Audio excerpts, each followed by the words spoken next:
आज नहीं तो कल, कल नहीं तो परसों सच्चाई की जीत होती है।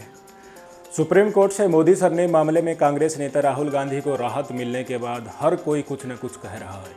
राहुल गांधी ने सुप्रीम कोर्ट से राहत मिलने के बाद कहा कि सच्चाई की जीत होती है, जिसके बाद ताबड़तोड़ कांग्रेस ने प्रेस कॉन्फ्रेंस की। इसी कॉन्फ्रेंस में कांग्रेस अध्यक्ष मल्लिकार्जुन खड़गे, राहुल गांधी, जयराम रमेश और के.सी. वेणुगोपाल मौजूद रहे।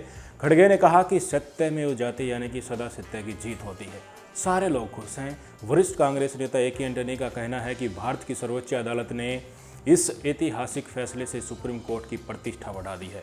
यह न्याय और सच्चाई की जीत है। हालांकि इस बीच भाई बहन के बीच का प्यार भी दिखा। राहुल गांधी को सुप्रीम कोर्ट से राहत मिलने के बाद कांग्रेस मुख्यालय में खुशी की लहर है। प्रियंका गांधी ने राहुल गांधी को मोदी सर ने मामले में राहत मिलने पर अपने हाथों से लड्डू खिलाया। सबसे अहम था कांग्रेस के मुखर नेता पवन खेड़ा का बयान। कांग्रेस नेता पवन खेड़ा ने कहा, हम ऊर्जा से भरे हुए हैं, हमें न्याय की उम्मीद थी और न्याय हुआ। आगे आगे देखिए, राहुल गांधी बाजीगर बनेंगे, सत्य की जीत होगी। आज न्यायपालिका पर लोगों का भरोसा मजबूत हुआ है। अब जरा राहुल गांधी का ट्वीट भी देख लीजिए।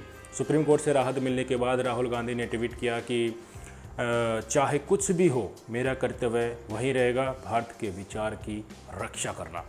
तो क्या सुप्रीम कोर्ट के इस फैसले के बाद कांग्रेस की लॉटरी लग गई है? इसे ऐसे समझिए, सुप्रीम कोर्ट के इस फैसले के बाद बिहार में चल रहे केस में भी राहुल गांधी को कानूनी मदद मिल जाएगी। वो केस भी डिस्पोज ऑफ हो जाएगा। इसके साथ ही राहुल गांधी के दोबारा संसद में लौटने का रास्ता भी साफ हो गया है। 2024 में लोकसभा चुनाव लड़ने की संभावना भी हो गई है। सुप्रीम कोर्ट की टिप्पणी के बाद राजनीतिक तौर पर राहुल गांधी, कांग्रेस और विपक्ष से इंडिया को भी नरेंद्र मोदी सरकार को घेरने का मौका मिल गया है। हालांकि अभी यह याद रखना चाहिए कि पूर्व कांग्रेस अध्यक्ष राहुल गांधी को मोदी सर ने मामले में पूरी तरह से छूट नहीं मिली है, कुछ अटका पड़ा है। सुप्रीम कोर्ट में निचली अदालत और हाई कोर्ट के फैसले पर अंतिम निर्णय अभी आना बाकी है। 2 साल की जेल और 6 साल के लिए चुनाव लड़ने पर रोक का प्रकरण की स्थिति स्पष्ट होने अभी बाकी है। मगर इस पूरे प्रकरण ने राहुल गांधी को कहीं न कहीं सियासी फायदा ही पहुंचाया है।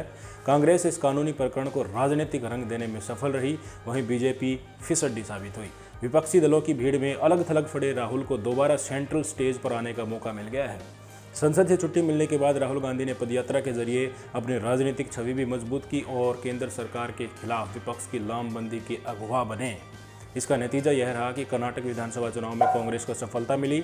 विपक्ष से एकजुटता के लिए जब नया इंडिया गढ़ा तो कांग्रेस की तरफ से यह बयान आया था कि पार्टी प्रधानमंत्री पद की दावेदारी नहीं करेगी।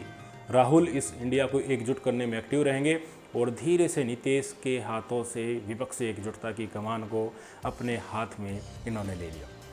नीतीश कुमार जैसे मंझे हुए नेता राहुल गांधी की इंडिया में किनारे लगाते हुए दिखाई पड़ रहे थे। अब जब दोष सिद्ध होने पर रोक लग गई है तो राहुल के लिए विपक्ष के नेतृत्व को अपने हाथों में लेना आसान हो जाएगा। कांग्रेस के लिए विपक्षी इंडिया के अन्य नेताओं को वॉक ओवर देने की मजबूती खत्म हो गई है। राहुल गांधी अब चुनाव लड़ेंगे और सीट हासिल करने पर प्रधानमंत्री पद पर दावेदारी भी कर सकेंगे। तो अब राहुल गांधी के पॉलिटिकल कैरियर का दाग धुलता दिख रहा है, यानी आगे संभावनाएं बनी हुई है। लीडरशिप राहुल गांधी के हाथ में आती दिख रही है। भारतीय जनता पार्टी ने जिस तरह से इस पूरे मुद्दे को गढ़ा और गुजरात से लेकर जब ये सुप्रीम कोर्ट में पहुंचा, सुप्रीम कोर्ट से जोरदार बैकड्रॉप भारतीय जनता पार्टी को मिला है। इसे और मजबूत करेगा। जिस तरह से भारतीय जनता पार्टी ने लोकतंत्र पर प्रहार किया है, सरकारी संस्थाओं को उपयोग किया है, उसमें एक नया और आयाम जुड़ गया है, जिससे भारत की जनता में स्पष्ट संदेश जाएगा कि मोदी सरकार वास्तव में पर्दे के पीछे देश को चला कैसे रही है, लोकतंत्र की रक्षा कर रही है या उसको भक्षक की तरह खा रही है। स्थिति काफ़ी हद तक स्पष्ट हो चुकी है कि कौन इस देश के संविधान को बरकरार रखने में, इस देश में भाईचारा बढ़ाने में, इस देश में नफरत खत्म करके मोहब्बत की दुकान खोलने में कौन हावी हो रहा है।